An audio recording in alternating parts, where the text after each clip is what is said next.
Ancient science నేను పరిచయం చేస్తున్నా, ప్రతి ఒక్కడికి ఇన్ఫర్మేషన్ తెలియాలి. Let's proceed that.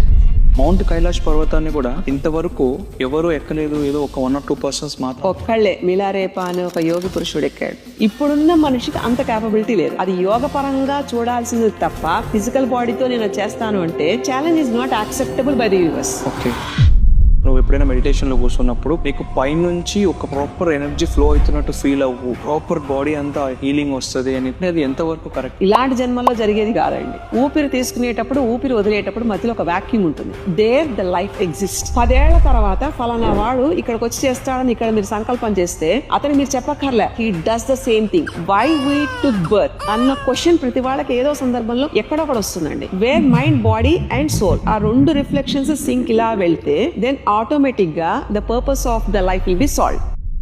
Modern science develop అయిపోయింది, ఇన్ని సైన్స్ డెవలప్ అయిపోయినాయి, ఇంకా స్టిల్ ఈ యంత్ర ఏంటి మంత్ర మీ దగ్గర ఏం ప్రూఫ్స్ ఉన్నాయి మేడం? లైక్ వీటిన్నిటిపైన స్టిల్ ఉంది అలైవ్ లో ఉన్నాయి.